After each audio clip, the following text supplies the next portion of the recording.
Persistent torrential rain has unleashed devastating floods, which have claimed 210 lives as of today.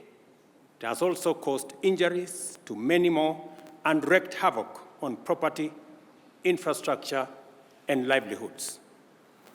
No corner of our country has been spared from this havoc. The reopening date of our schools after the April holidays, which was scheduled for Monday this week, has had to be varied. Transportation has become challenging in many parts of the country due to flooded and damaged roads and bridges, and the threat of ravaging rivers and overflowing dams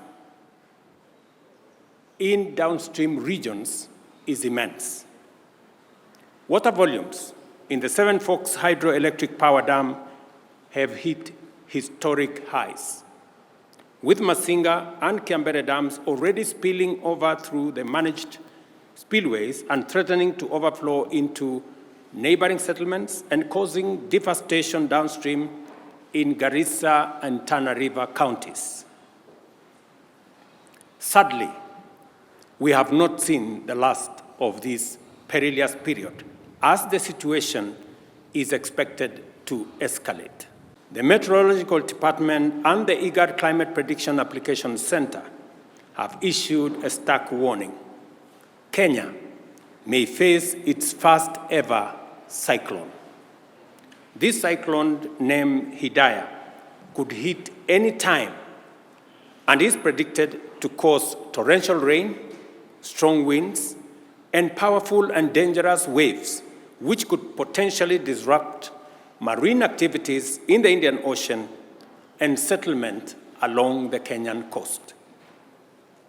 Our country must act decisively and swiftly to mitigate the devastating impacts of the present crisis and protect life.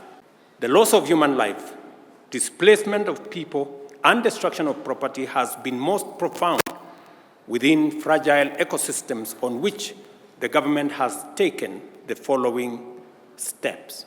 First, the government has mapped out 178 dam and water reservoirs situated within public and private lands in 33 counties, which are already full and present imminent danger to adjacent settlements and people. Second, areas prone to landslides and mudslides in various counties have been identified as high-risk areas from which the adjacent settlements have to be evacuated. Third, relocation notices have been issued to all persons living in unplanned settlements within riparian reserves along rivers, streams, and other water courses. The Treasury has been directed to provide adequate resources and work with other development partners to provide for the purchase and supply of food, medical, and other non-food items. County security committees are directed to determine on a case-by-case basis the radius that shall constitute the scope of the area subject to evacuation and mandatory relocation that has already been pronounced. The county security committees are further directed to continuously monitor other dams and water reservoirs across the country that may not be presenting a risk now, but could do so in the event of further precipitation.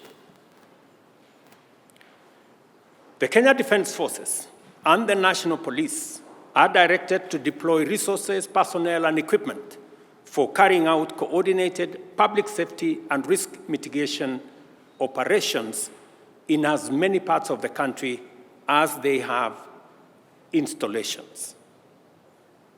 Security agencies are further directed to enlist the support of the National Youth Service and work with the national government administration officers to respond to this emergency, including ensuring timely, orderly, and human evacuation of all persons at risk. Cabinet secretaries will spearhead disaster response and mitigation efforts across the country, and to this end, ministries, departments, and agencies are directed to work closely with the National Disaster Operations Center and security agencies to ensure the whole-of-government approach to the management of the prevailing crisis. The government, working with stakeholders, has put in place adequate measures to provide temporary shelter, as well as food and non-food essential supplies. The ministry responsible for special programs is directed to work with development partners and relevant humanitarian organizations to mobilize adequate food and non-food supplies to support all affected persons. The Ministry of Agriculture and Livestock Development, through the National Cereals and Produce Board, is directed to make available food supplies in government stores to support this effort. The Ministry of Health is directed to work with development partners, including the World Health Organization, AMREF, Red Cross, UNHCR, World Food Programme, and other relevant humanitarian agencies to mobilize resources and logistical support to avail essential drugs, food, and other medical supplies to those affected.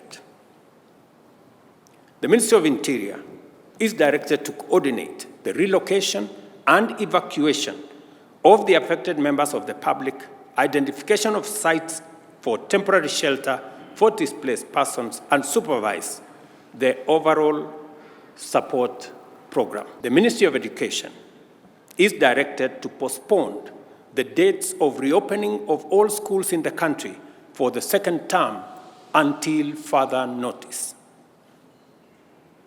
Members of Parliament are requested to reorganize the CDF allocations to prioritize reconstruction of school infrastructure that has been damaged as a result of the floods ravaging the country.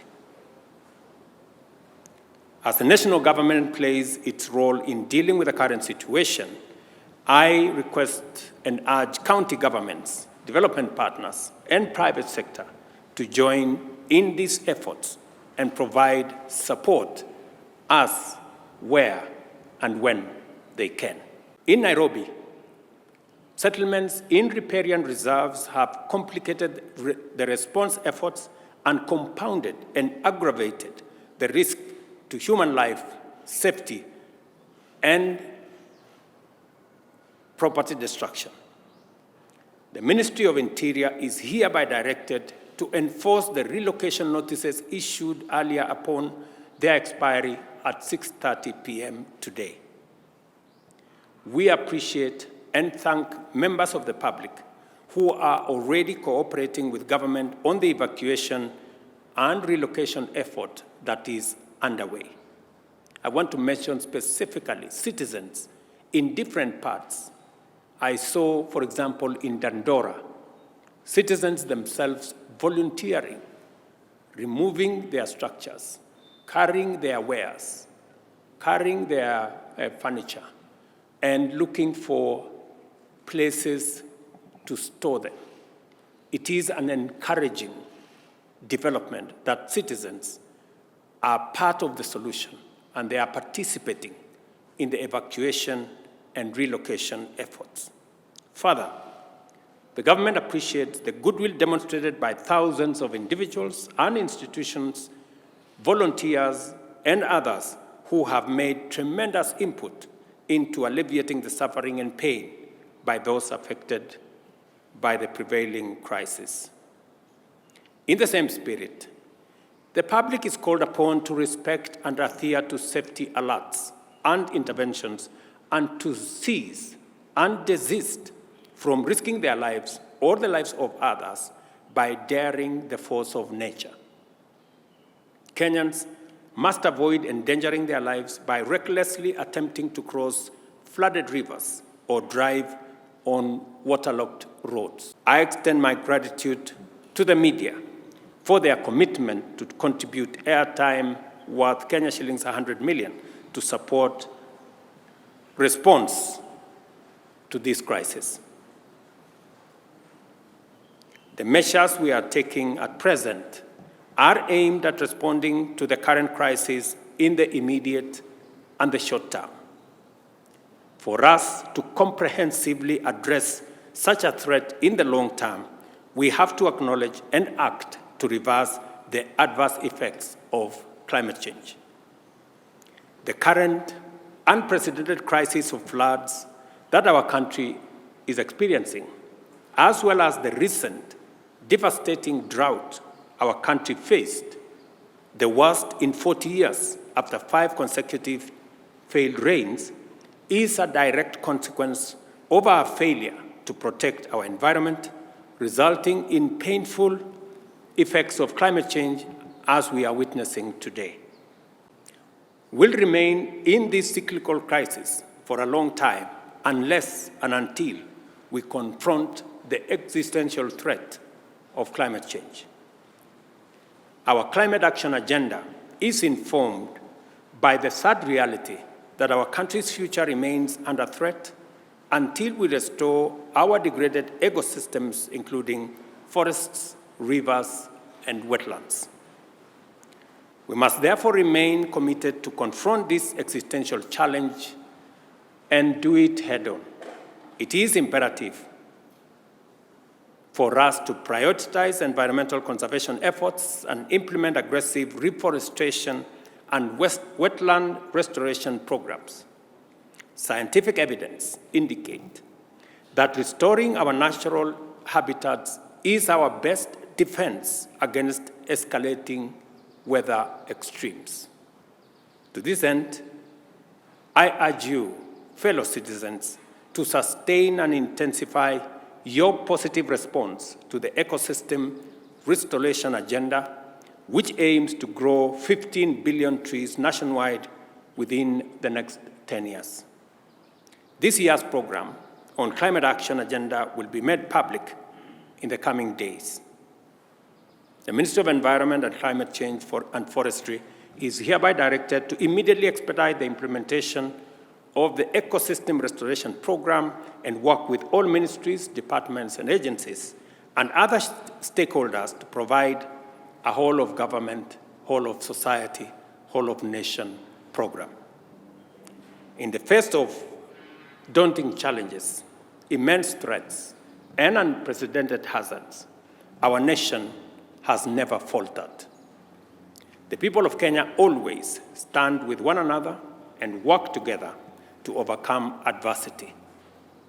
We are called upon once again to join hands in this critical juncture and support each other until this season passes, and afterwards, in all endeavors to secure a sustainable future for generations to come. Together, we will win the war against climate change, and also we will build a resilient nation.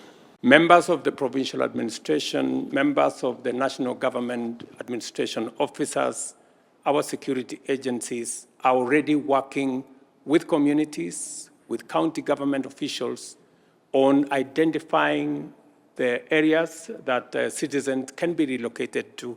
There is a whole of government process underway in different parts, especially in the fragile areas that we believe are dangerous and we need to evacuate citizens. So there is already a comprehensive plan run by the Ministry of Interior, working with county governments, working with communities on the ground.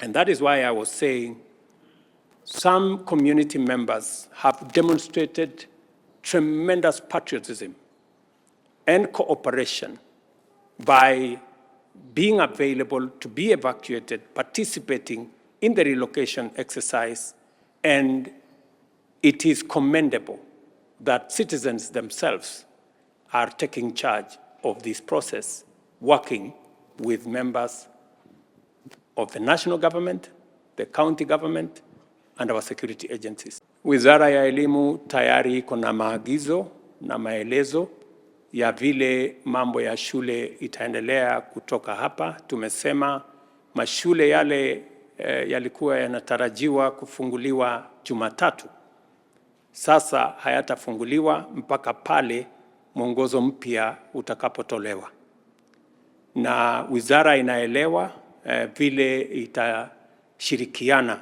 na walimu na viongozi wa mashule kuendeleza sekta hiyo ya elimu kama janga hili litaendelea baada ya wiki ijayo.